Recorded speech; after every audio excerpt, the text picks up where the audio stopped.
Alright, you lazy ass slackers, you need to be spoon-fed the news. So here I am. Now, first change, official release of the login screen of Shadowlands.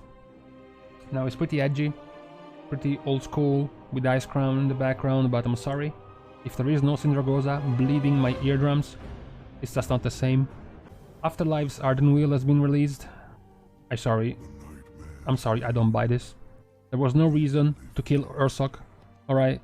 Ursoc is an ancient, a wild god. There was no way they would have sacrificed him to get some magic fairy dust for their dying tree. They could have just used 1,000 useless souls rather than using Ursoc. I'm pretty mad about this. Other than this, two other changes regarding PvP vendors and sockets. The change about PvP vendors is that Blizzard said, yeah, we have to change something, but we don't know what yet. So it's encouraging they want to change something. It's not encouraging that we are about a month away from release and they still don't know what. And then sockets, well, they just said they're gonna be purchasable from a vendor. Sockets slash limited. Helms, rings, necks, bracers, and belts can have a socket and nothing else. Still a good change. Extra customization of your secondaries. You know, it's okay. Now, most of the changes the last few days have been about class balance. So what do we have? We have Prot Warrior being buffed in its strength scaling. This is good. Prot Warrior synergizes a lot with scaling, as I mentioned in my tank video, particularly strength and haste, so this is fine. This is a little bit of a problem to me. I'm not that much of a PvP chad, but change is weird to me. 50% extra damage on your finisher if you have find weakness on the target, which you almost always have. Demon Hunter, this confuses me. So they buffed a bunch of covenants all around, which is fine. They were rather weak, they're not that strong. What confuses me is the attempted change they gave to tanks. As you can see, most of the healing on the secondary abilities have been nerfed. Shatter Soul passive healing is nerfed. The Sheer passive healing is nerfed. Fist of Soul passive healing is nerfed. They slightly buffed the extra healing of Soul Cleave for each soul fragment consumed, but it's still too weak in my opinion, so I don't think this is that good of a change. On top of that, nerfing all the other minor sources of healing while you're trying to buff Soul Cleave doesn't really solve the problem of Demon Hunter, so that's confusing to me. Then Death Knight's got a bunch of changes. Death Knight had Summon Gargoyle moved back to the level 50 talent, Unholy Pact on the 44 talent row. The attempt here was that they made Epidemic baseline and they cooked Dark Transformation into Apocalypse. The attempt for this was to remove excess bloat of GCDs on the Unholy DK opener.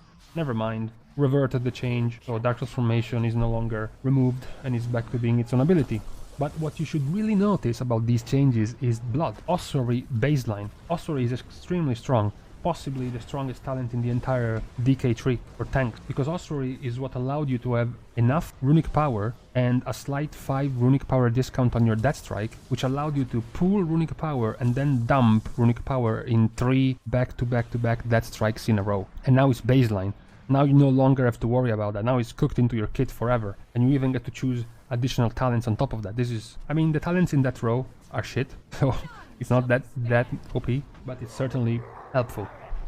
Paladin Tank was also buffed. Paladin Tank has gotten its armor scaling on Shield of the Righteous increased by nearly 40%. You scale harder with your strength now by 40% on Shield of the Righteous. And Word of Glory is now healing you by 300% of your missing health rather than 150. I mentioned this before in the tank guide video type thingy, that Word of Glory was very sketchy for prot because it was basically dependent on whether or not you crit. Otherwise it was too small of a heal. But now with this 300% of your base missing health, it's just strong. Continuing on the row of unpruning, removing GCDs from abilities that do nothing when you press them, Manatee and Innervate are now off the GCD. Their duration has been nerfed by 2 seconds to make up for the fact that they are on the GCD now, which is fine. And lastly, Elemental Shaman has been heavily buffed. Don't look at Static Discharge. That's a meme. Consider it not part of the game. Ice Fury empowered Frost Shocks are back generating Maelstrom. Elemental Blast is back not being a spender, but instead being a generator, and a massive one because it gives you 30 Maelstrom. Echoing Shock is now affecting Earthquake. Before it affected your next direct damage spell, now it affects your next damage spell, which includes Earthquake. Aftershock is also back, including Earthquake. Before it was just Ursoc in Shadowlands. And the biggest buff here is Ascendance. As I mentioned back in the GCD change video, why wasn't Blizzard including Ascendance in the change? Because they made Ascendance for resto of the GCD, but not for an elemental enhancement. And Blizzard has mentioned before that when they have an ability, they want it to do something. If it doesn't do anything at the start, it's better for it to be a GCD. Particularly if it's a long cooldown. So they decided to take the route of not taking it off the GCD, but instead giving it something. And this something is, when you transform into the Flame Ascendance, instantly cast a Lava Burst to all enemies affected by your Flame Shock and refresh your Flame Shock duration for 8 to 18 seconds. This is particularly broken because you also have this legendary over here. And this new effect also triggers on the legendary. So when your legendary gives you Ascendance, you also spray Lava Burst to everyone. And what's even better is that you don't even need to be talented into Ascendance to gain the benefit of this new effect with the legendary. So this is a very nice change. Overall, I'm pretty satisfied with all these class changes that keep coming out. I hope most of the specs are gonna be fixed. I definitely don't think they will. Now, in closing, please rip Ursoc in the comments. Goodbye, old friend.